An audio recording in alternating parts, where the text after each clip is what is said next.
ನಿಮ್ಗೆ ಗೊತ್ತಿದೆ 3 ದಿವಸಗಳ ಹಿಂದೆ ಈ ದೇಶದಲ್ಲಿ ನಡೆದಂತ ಒಂದು ಹೀನ ಕೃತ್ಯಕ್ಕೆ ಇಡೀ ದೇಶನೇ ಅದನ್ನ ಕಂಡಮ್ ಮಾಡ್ತಾ ಇದೆ. ರಾತ್ರಿ 2 ಮೃತದೇಹಗಳನ್ನ ನಾನು ಬೆಳಗಿನ ಜಾವ 3:53 ಅದನ್ನ ರಿಸೀವ್ ಮಾಡಿಕೊಂಡು ಒಂದು ಶಿವಮೊಗ್ಗಕ್ಕೆ ಮತ್ತೊಂದು ಕಳಿಸಿ ಅಲ್ಲಿಂದ ಅದೆಲ್ಲ ಮುಗಿಸಿ ಮತ್ತೆ ಮನೆಗೆ ಹೋಗಿ ಮತ್ತೆ ಅಲ್ಲಿ ಹೋಗಿ ಮುಗಿಸ್ಕೊಂಡಿದ್ದು. ನಮ್ಮ ಜಯಶಂಕರ್ ನನಗೆ ಭಾರಿ ಬೇಕಾದಂಥ ಒಬ್ಬ ಆತ್ಮೀಯ, ನನ್ನ ಫಾಲೋವರ್, ಸುಮಾರು ವರ್ಷಗಳ ಜೊತೆಯಲ್ಲಿ ನಮ್ಮ ಜೊತೆಲಿದ್ದವರು. ಹಾಗಾಗಿ ಅವರ ಮಗಳ ಮದುವೆಗೆ ಬರಲೇಬೇಕು ಅನ್ನೋ ಒಂದು ಇದ್ದಿತ್ತು, ಮತ್ತೆ ಒಳ್ಳೆ ಜನ, ಹಾಗೆ ಅದು ಹೋಗ್ತಾ ಇದ್ದೀನಿ. ಅದು ಮುಗಿಸ್ಕೊಂಡು ಮತ್ತೆ ನಾನು ಡೆಲ್ಲಿ. ಕಾಶ್ಮೀರದ ಘಟನೆ ದೇಶಕ್ಕೆ ಒಂದು ರೀತಿ ಆಘಾತ. ಕಾಶ್ಮೀರದ ಘಟನೆ 370 ಆರ್ಟಿಕಲ್ ತೆಗೆದ ಮೇಲೆ 10 ವರ್ಷದಲ್ಲಿ ರಾಷ್ಟ್ರದ ಪ್ರಧಾನಮಂತ್ರಿಗಳ ಭವಿಷ್ಯದ ಭಾರತದ ಭವಿಷ್ಯಕ್ಕೆ ಅಭಿವೃದ್ಧಿಯ ಸಂಕೇತ ಅನ್ನೋದನ್ನ ಮಾಡುವ ಸಂದರ್ಭದಲ್ಲಿ ಇವತ್ತು ಆ ಕಾಶ್ಮೀರದಲ್ಲಿ ಇರ್ತಕ್ಕಂಥ ಕೆಲವು ತಿರುಗೇಡಿ ಪಾಕಿಸ್ತಾನಿಯರು ಮಾಡಿರ್ತಕ್ಕಂಥ ಒಂದು ಹೇಯ ಕೃತ್ಯ, ಇದಕ್ಕೆ ನಾವು ಭಾರತೀಯರೇ ಅಲ್ಲ, ಇಡೀ ವಿಶ್ವವೇ ಇದಕ್ಕೆ ಅದನ್ನ ಕಂಡಮ್ ಮಾಡ್ತಾ ಇದ್ದಾರೆ. ಹಾಗಾಗಿ 19ನೇ ತಾರೀಕು ರಾಷ್ಟ್ರದ ಪ್ರಧಾನಮಂತ್ರಿಗಳು ನಮ್ಮ ರೈಲ್ವೆ ಇಲಾಖೆ ಅನೇಕ ಕಾರ್ಯಕ್ರಮಗಳನ್ನ ಲೋಕಾರ್ಪಣೆ ಮಾಡಬೇಕಾಗಿತ್ತು. ಮಳೆಯಿಂದ ಅದನ್ನ ಮುಂದಕ್ಕೆ ಹಾಕಿದ್ವಿ. ಮತ್ತೆ ಇದು ನಡೆದಂತ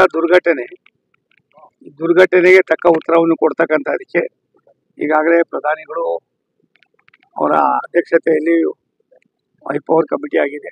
ರಾಷ್ಟ್ರದ ರಕ್ಷಣಾ ಮಂತ್ರಿಗಳು, ರಾಷ್ಟ್ರದ ಗೃಹ ಮಂತ್ರಿಗಳು, ರಾಷ್ಟ್ರದ ಎಲ್ಲ ನಮ್ಮ ನಾಯಕರುಗಳ ಜೊತೆಯಲ್ಲಿ ಕೂರ್ತಿ ಚರ್ಚೆ ಮಾಡಿ ಪಾಕಿಸ್ತಾನಕ್ಕೆ ಇದೊಂದು ಅವಕಾಶ ಅನ್ನೋದಕ್ಕಿಂತ ಹೆಚ್ಚಾಗಿ ಇಂಥ ದುಷ್ಕೃತ್ಯಗಳನ್ನ ಪದೇ ಪದೇ ಮಾಡಿ ಸಾಮಾನ್ಯ ಜನರ ಪ್ರಾಣಹಾನಿ ಮಾಡ್ತಕ್ಕಂಥವ್ರಿಗೆ ನಾವು ಬುದ್ಧಿ ಕಲಿಸ್ಬೇಕು ಅಂತ ತೀರ್ಮಾನ ಮಾಡಿ ಇವತ್ತು 10 ಹಲವಾರು ಕ್ರಮಗಳನ್ನು ತೆಗೆದುಕೊಂಡಿದ್ದೀವಿ.